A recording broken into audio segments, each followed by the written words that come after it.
السلام علیکم ورحمۃ اللہ وبرکاتہ۔ زکوٰۃ اسلام کا چوتھا ستون۔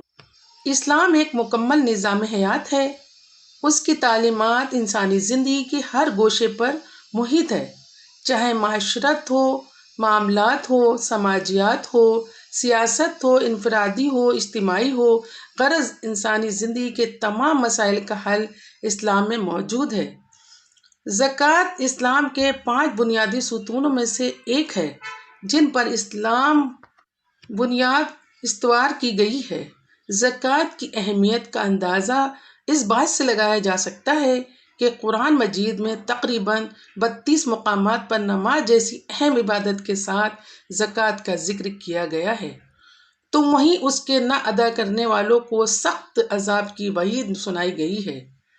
اس کی فضیلت و اہمیت کا اندازہ اس بات سے لگایا جا سکتا ہے کہ آپ صلی اللہ علیہ وسلم کے وصال کے بعد جب ارتداد کی ہوا چلی تو مختلف قبائل نے زکوٰۃ دینے سے انکار کیا۔ تب سیدنا ابو بکر صدیق رضی اللہ عنہ نے ان لوگوں کے خلاف اعلان جنگ کیا۔ زکوٰۃ کے معنی طہارت اور پاکی کے ہیں۔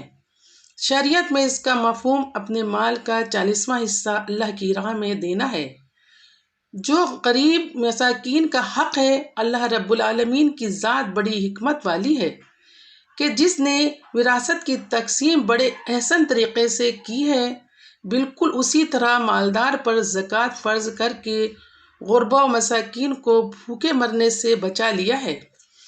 زکوٰۃ 2 ہجری رمضان المبارک کے روزوں سے پہلے فرض ہوئی۔ زکوٰۃ کی آیت کا نزول ہوتے ہی صحابہ کرام فکر مند ہی نہیں بلکہ مستعد ہو گئے کہ جن کے پاس مال نہ تھا انہوں نے محنت مزدوری کر کے صدقہ و خیرات دینا شروع کر دیا۔ غزوہ تبوک کے وقت حضرت ابو بکر صدیق رضی اللہ عنہ نے انفاق کی بہترین مثال قائم کی۔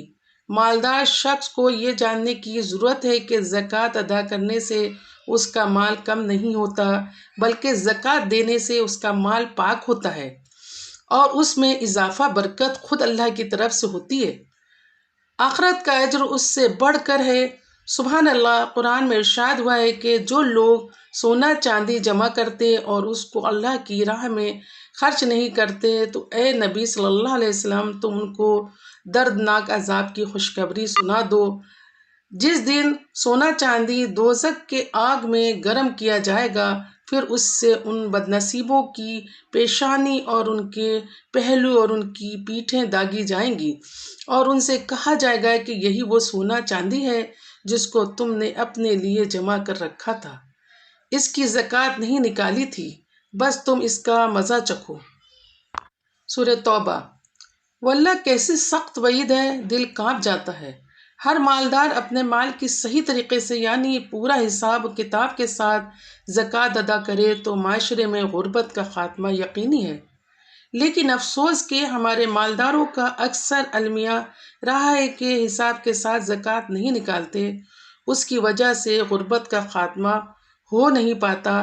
زکوٰۃ کا اجتماعی نظم یعنی مرکزی بیت المال میں زکوٰۃ جمع ہو اور پھر ضرورت مندوں میں تقسیم ہو۔ مزید زکوٰۃ پوری نکلنی چاہیے کہ زکوٰۃ کا کچھ حصہ یا آدھا حصہ صاحب نصاب پر باقی رہ جائے اور اس کا مال اس سے تباہ ہو جائے اور غربت کا خاتمہ بھی نہ ہو پائے۔ اللہ عمل کی توفیق عطا فرمائے۔ یہ تو ہوا مختصراً زکوٰۃ نہ ادا کرنے والا کا تذکرہ۔ زکوٰۃ ادا کرنے والوں کے لیے اللہ رب العالمین نے متعدد مقامات پر خوشخبری کچھ اس طرح سنائی ہے: نماز پڑھنے والے، زکوٰۃ دینے والے اور قیامت کے دن پر ایمان رکھنے والے یہ لوگ ہیں جن کو ہم اچھا بدلہ دیں گے۔ سورہ نساء۔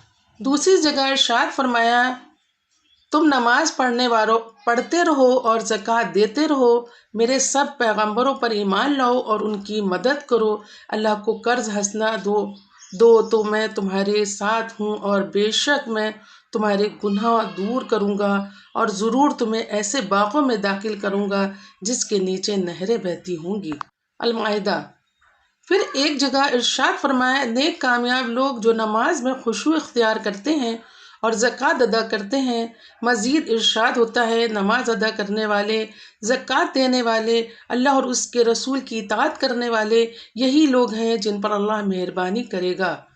اللہ کا شکر احسان ہے کہ اس کورونا جیسی وبا میں سبھی مسلمانوں نے خوب دل کھول کر بلا تفریق مذہب و ملت اللہ کی راہ میں خرچ کیا۔ اللہ قبول فرمائے، آمین۔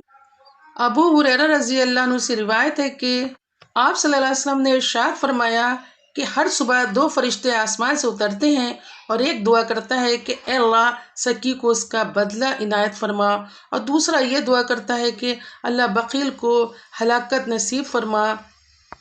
ایک مرتبہ ارشاد فرمایا، جس کو اللہ مال دے اور وہ اس کی زکوٰۃ ادا نہ کرے تو اس کا مال قیامت کے دن اس کے لیے زہریلے سانپ کی شکل اختیار کرے گا اور اس کے دونوں جبڑوں کو اپنے منہ میں لے گا اور کہے گا، میں تیرا مال ہوں۔